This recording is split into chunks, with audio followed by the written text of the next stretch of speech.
E aí, pessoal, tudo bem? Vamos lá, então, né, hoje dar sequência à nossa aula, falando hoje mais um pouco, né, da filosofia do filósofo alemão Habermas, né?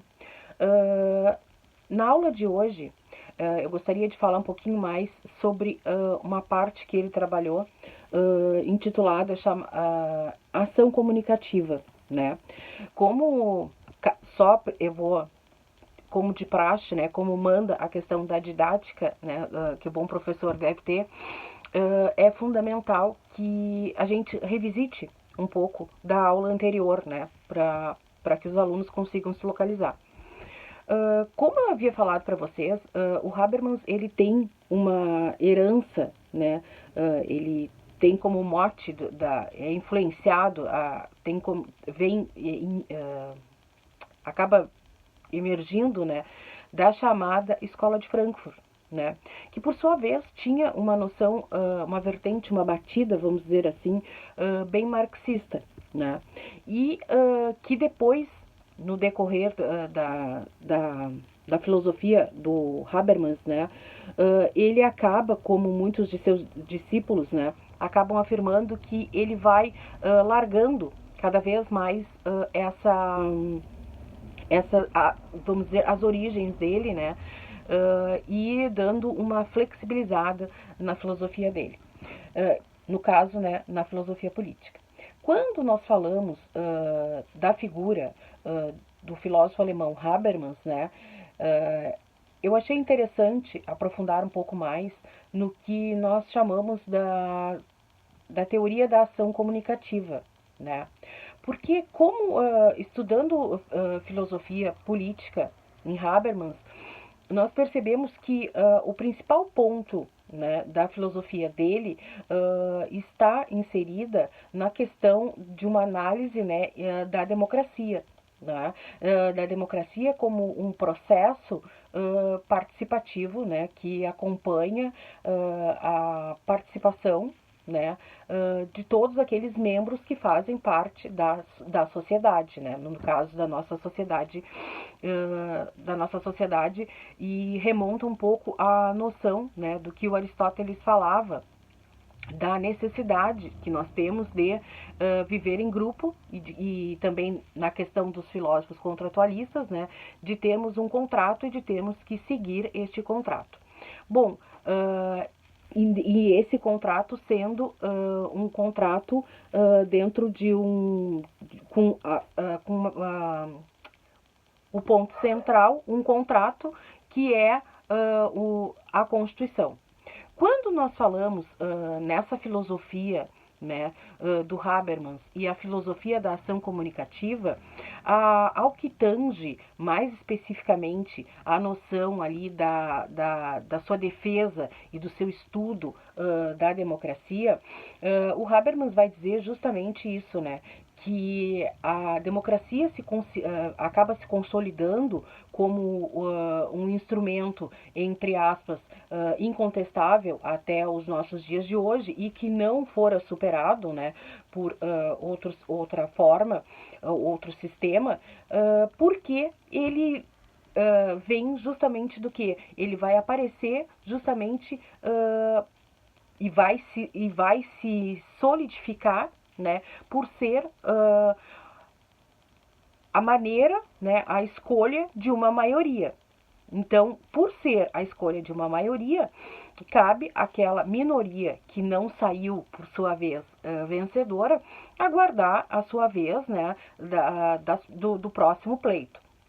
É justamente aí que ele fala na teoria da ação comunicativa, na importância que tem, né, a participação, né, e aqui dos movimentos, né,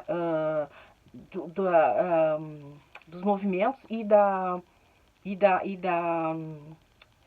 sociedade civil, né? E isso eu já tinha feito essa introdução, essa parte introdutória na nossa aula passada, né? Para que ela venha fortalecer esse processo democrático, né? Então, se nós vivemos em um estado, né, com letra maiúscula, em que optamos por um sistema democrático, né, nós temos que respeitar os vencedores, né, e aqueles que não se encontram satisfeitos com o processo democrático, então, por sua vez, aguardar o próximo momento e colocar suas propostas para que voltem novamente à votação. É justamente isso que ele diz, né? E se nós pararmos para ver, trazendo um pouquinho para a prática, né? Quando nós temos a elaboração da Constituição de 1988, a chamada Constituição Cidadã, ela se consolida, né, por um processo, né, que através dos representantes do povo, no caso os deputados, né, e através da participação da sociedade civil e através da participação dos movimentos, uma participação muito grande, muito efetiva dos movimentos sociais, de vários grupos, né, buscando, assim, elaborar esse documento, né, tentando expressar as necessidades e a garantia dos direitos desse povo, no caso do nosso. É por isso que a nossa Constituição de 1988, ela é a chamada Constituição Cidadã, porque ela, se comparado com outras, né, anteriores, ela é um documento que é vastamente elogiado, né, por outros países, como a questão, um documento que busca, né, a participação popular na elaboração da legislação e na elaboração das políticas públicas, né, do Estado, e sejam essas políticas públicas ações de educação, de segurança pública, de saúde, para a nossa população. O que se percebe é justamente que essa ação comunicativa que o Habermas chama é justamente isso, né? Essa possibilidade e essa necessidade que o ser humano tem de se manifestar e de manifestar os seus desejos e expressar isso através da garantia dos seus direitos, né?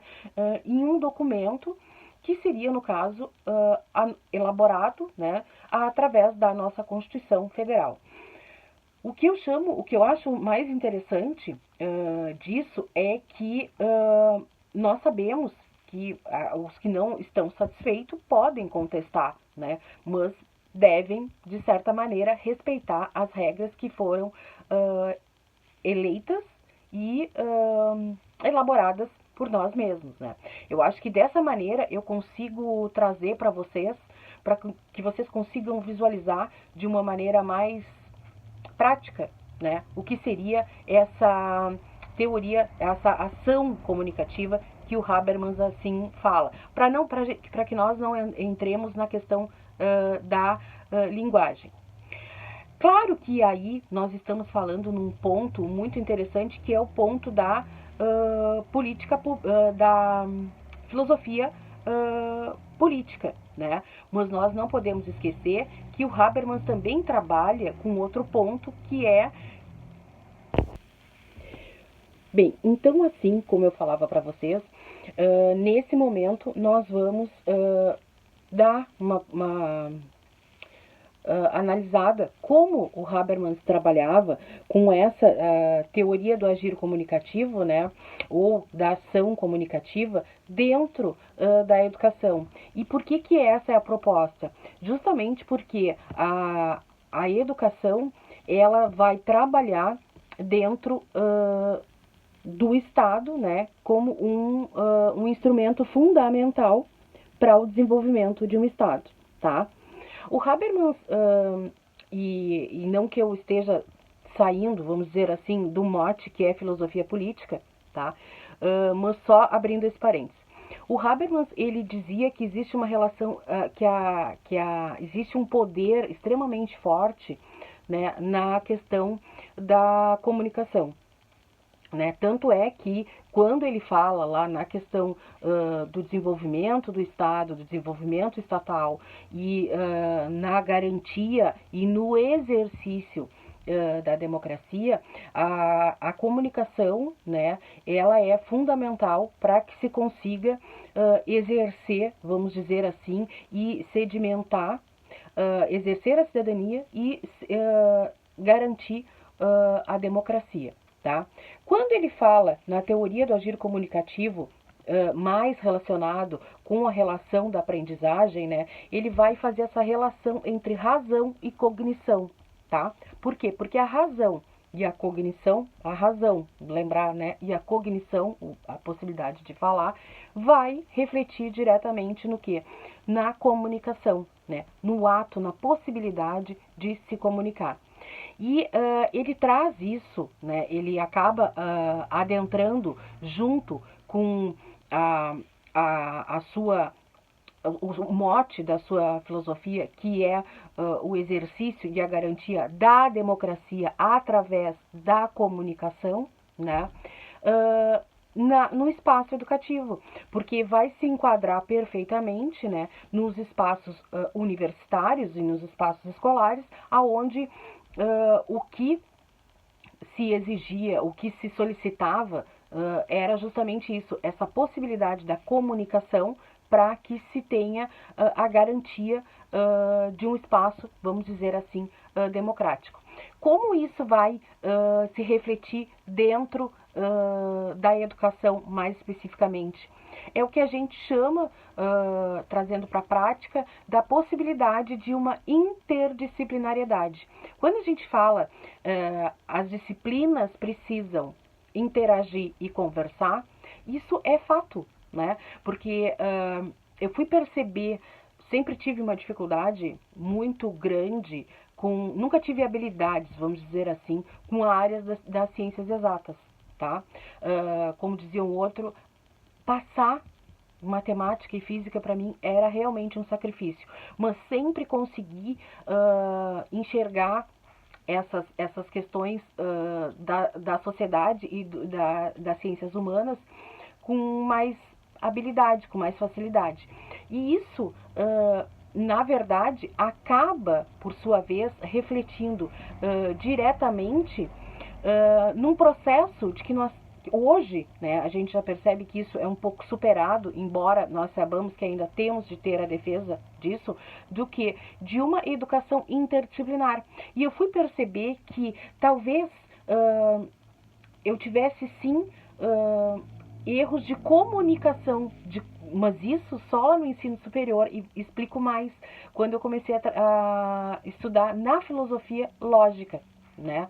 Então, o ser docente para mim vem justamente de dificuldades que eu aprendi e que eu sofri e que eu tive enquanto aluno. Eu acho que eu nunca comentei isso com vocês, que eu entrei primeiro para a filosofia e um ano depois eu fui aprovada no direito. E depois de ter ingressado na filosofia, eu comecei a perceber o quanto era uma disciplina fundamental e importante e o quanto eu tive muitos professores bons, né, no curso de filosofia.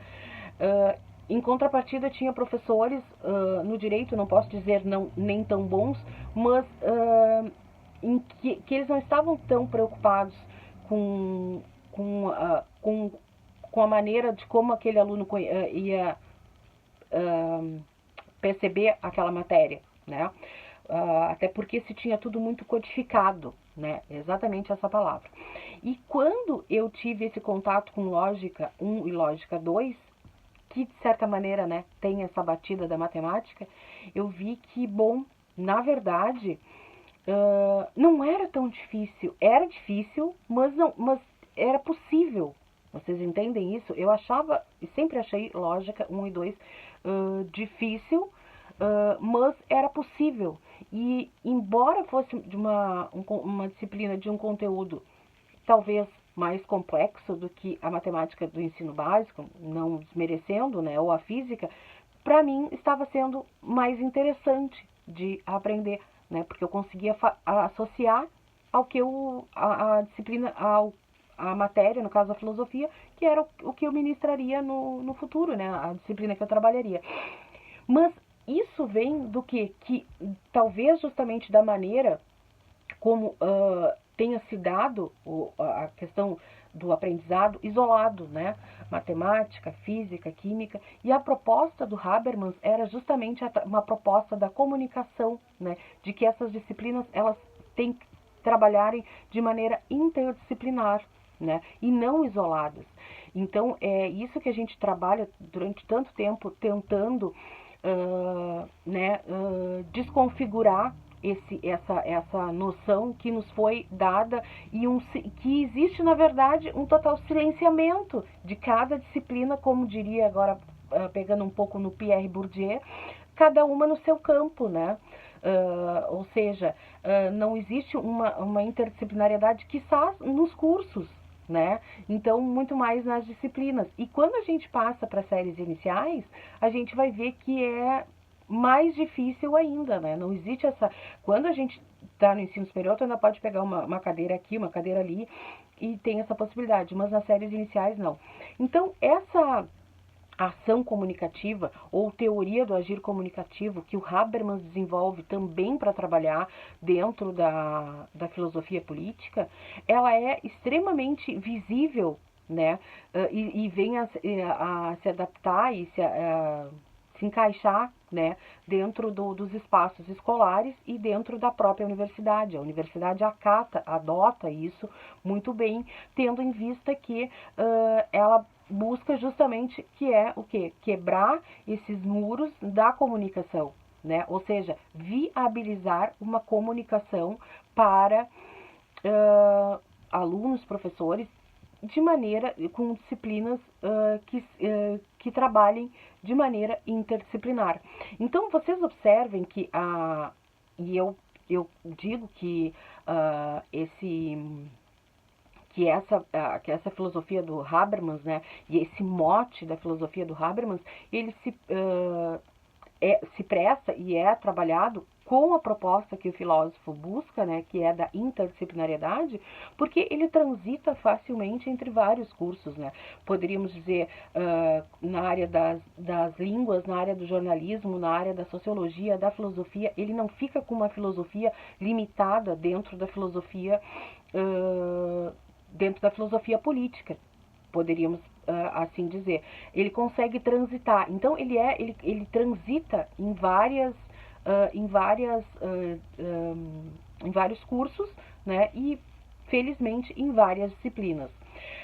Claro que existe vamos dizer assim, toda proposta, né, toda ação tem uma reação, e óbvio que vai existir uma reação, né, de vários, por exemplo, o positivismo. O positivismo não aceita essa possibilidade, né, eles consideram que cada disciplina tem que trabalhar, vamos dizer, de uma maneira mais isolada, né, não de uma maneira transdisciplinar, como é a proposta, trans e interdisciplinar, como é a proposta do Habermas para a educação, que é, né, na verdade, uma leitura da proposta que ele traz inicialmente para a filosofia política.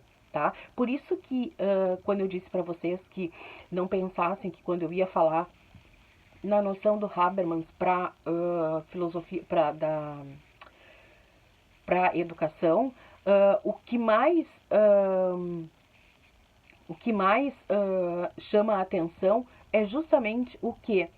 Que essa filosofia dele consegue se adequar a um sistema, né? Vamos dizer assim, relacionado à questão do espaço, né? E a questão do estado, né? Aí ele sai do macro e consegue entrar numa questão do micro, e quando ele fala isso, este micro, ele se refere o espaço, vamos supor, escolar. Não que, quando a gente fala, né, do macro e do micro, tenha relação com um grau de importância. A gente sabe que não, até porque essa própria questão do sistema educativo de maneira interdisciplinar proporciona com que as disciplinas não só se toquem, mas interajam, né?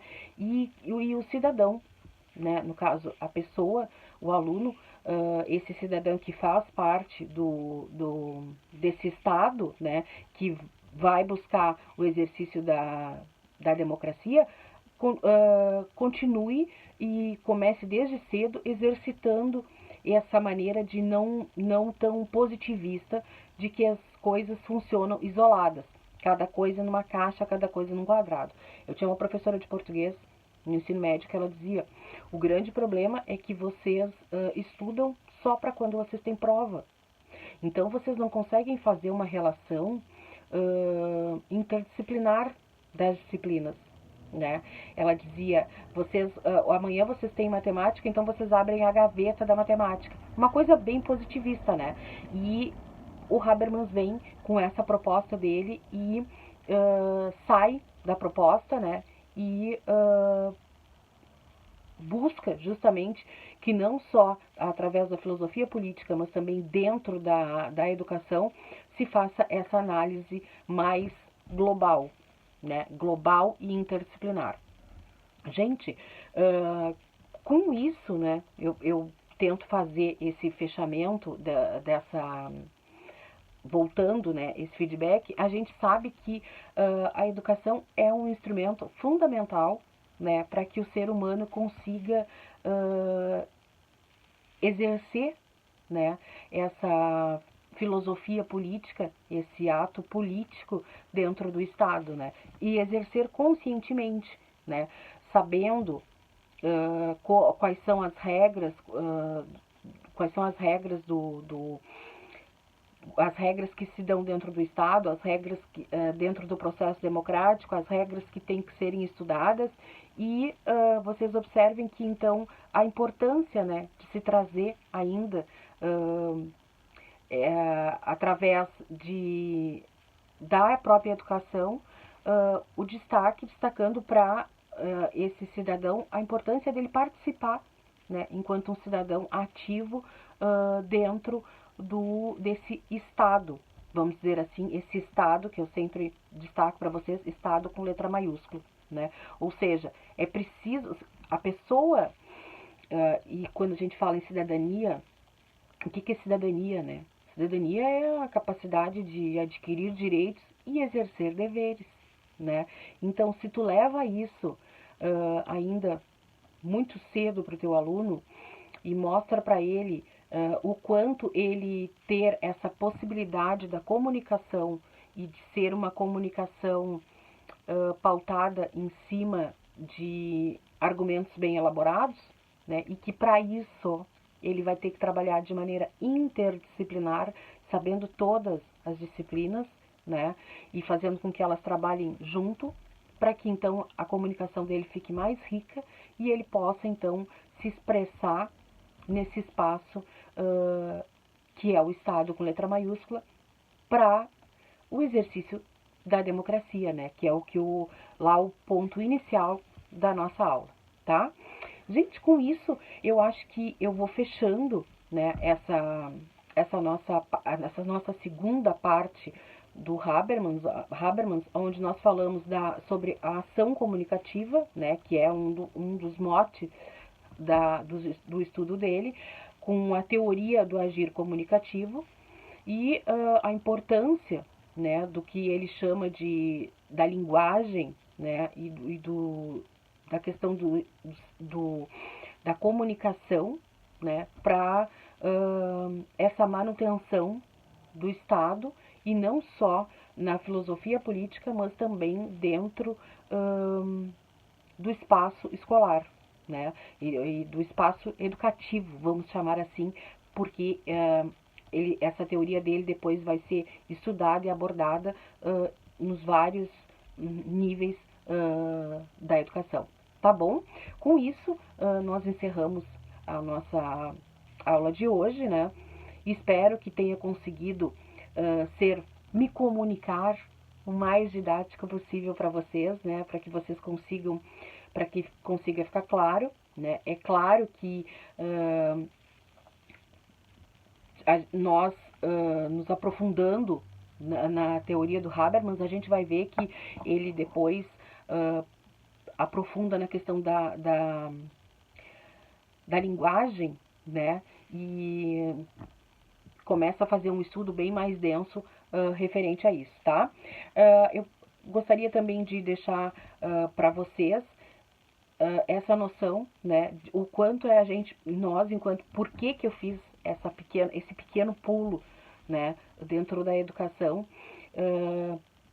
falando, pegando esse gancho na filosofia política do Habermas, tá bem?